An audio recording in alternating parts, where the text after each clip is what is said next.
Bukod sa Oplan Isnabero, eto pa, may Oplan Christmas ang LTO laban sa mga pasaway naman na driver ng mga pampublikong sasakyan.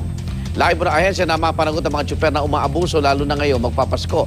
At mula sa Cubao, Quezon City, may live report si Love Anjuver. Love. Nandito kami ngayon sa kahabaan ng EDSA, no? Malapit sa Kamuning, dito sa may isang istasyon ng bus. No? Ang ginagawa ngayon itong mga taga-LTO sa pangunguna ni Muhammad Yusuf Yulamping, siya pang Director ng Law Enforcement Service, ay yung pong mga taxi na naghahatid o kumukuha ng mga pasahero dito sa mga terminal, ang kanilang binibigyan ngayon ng focus dahil nga marami ngayon sa ating mga kababayan na magabiyahe sa kanilang probinsya para nga sa darating ang Kapaskuhan. Kaya naman marami rin kasi silang nakukuhang mga angal or mga reports na meron talagang ilang mga taxi na tinatanggihan sila o di kaya kailangan nagtatanong pa kung magkano bago isakay yung mga pasahero. Kaya gusto rin nilang mapabuti yung pong pagbabiyahe ng ating mga motorista or yung ating mga sumasakay ng mga taxi. Sa umaga ito, kakausapin lang natin ngayon si Mr. Yusuf. Sir, good morning po. Pa-interview lang po ng kaunti. Bakit dito po tayo para makita po natin. Bakit po natin ginagawa po itong Oplan Christmas, sir? Ano yung po yung pinaka-focus natin? Tsaka hanggang kailan po natin gagawin itong pag-i-inspect dito sa mga taxi po na ito? Yes, Love, magandang umaga o magandang umaga sa lahat ng tagapakinig. Nandito po yung LTO Law Enforcement natin.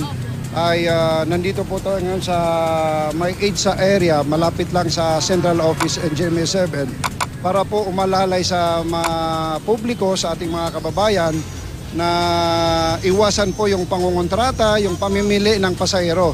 So kailangan po yung ating mga public utility vehicle, yung mga taxi, mga jeep, mga FX o van man yan, ay wag sila mamili ng mga pasahero, wag silang mangontrata. Kaya po nandito yung LTO, LTFRB, itong Oplan Isnabero na ito para po ito sa ating mga kababayan, sa mga publiko, sa mga mananakay itong buwan ng Disyembre.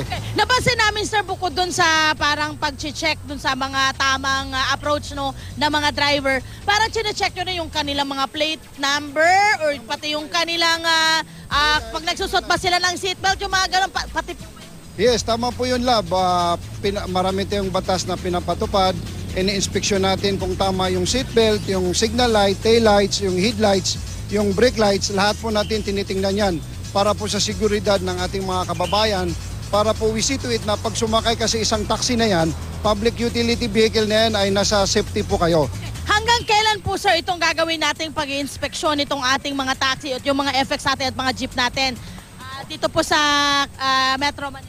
Although nag-umpisa po kami last week, December 2, up to the end of the year, itong buwan ng Disyembre, ay tuloy-tuloy po itong pag-inspeksyon ng ating LTO Law Enforcement. Hindi lang po dito sa Metro Manila, kundi buong Pilipinas po itong Oplan Ligtas Biyahe natin sa direktiba po ng ating Department of Transportation and Communication.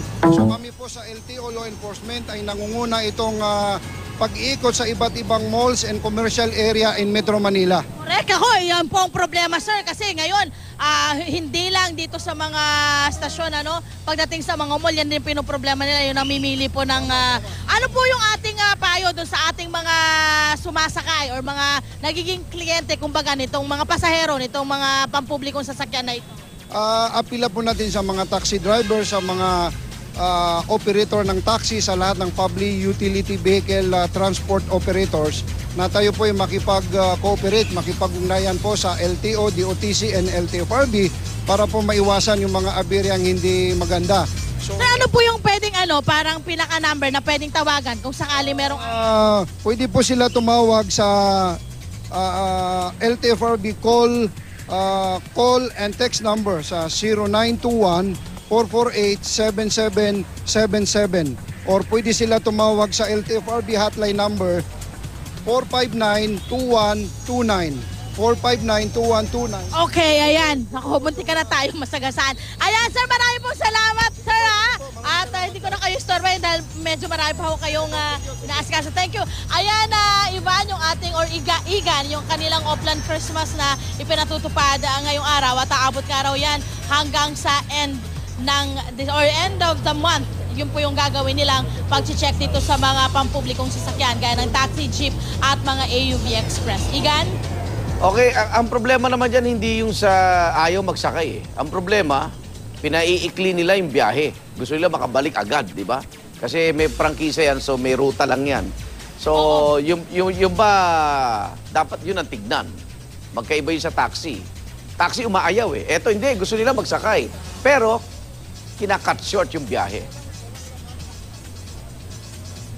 Ay, nako, syempre hindi rin pwede yun, Igan, dahil kung meron silang ruta na dapat ikutan, kailangan buuin nila, parang jeep lang din yan, diba? Oo. Bawal mag-cutting trip na tinatawag. Hindi rin po pwede yan para po dun sa, para sa mga taga-LTO. Hindi rin, kumbaga illegal din yung ginagawa nila. Yun nga, dapat din matutukan niya ng LTO para at least yung ating mga, kumbaga, sumasakay, magkaroon naman ng kasiguruhan doon sa kanilang pagbabiyahe. At the same time, talaga makarating doon sa tamang proseso ng kanilang pagbabiyahe. Hindi yung parang mananamanta or sasamantalahin sila nitong ating mga, kumbaga, AUVs or yung mga jeep or kung ano pa bang pampublikong sasakyan na pwede lang sakyan. Tsaka yung mga AUV, minsan out of line. Makita mo sa Kubo, ang biyahe, Pasay. Nako, yun Diba? po yan. Kaya nakakadagdag sila ng sikip sa kalye Totoo din. yan. Okay, abangan pa natin yung inyong mga iba't ibang Yun kampanya. mahirap, Igan, kasi Go ahead, love. yun nga, Igan, yun nga isa sa mga problema. Yung sige, hindi nga natin nakikita na nagka-cut sila ng trip. Pero makikita naman natin sila talaga naman kahit saang lugar dito sa Metro Manila, talagang umiikot, lalo na yung mga AUV Express. Parang walang, kumbaga, proseso at hindi organisado yung pong ano ng mga ruta nila. So kailangan, feeling ko, isa yon sa dapat nilang tutukan ng LTO. Maraming salamat, Laban Yuvel.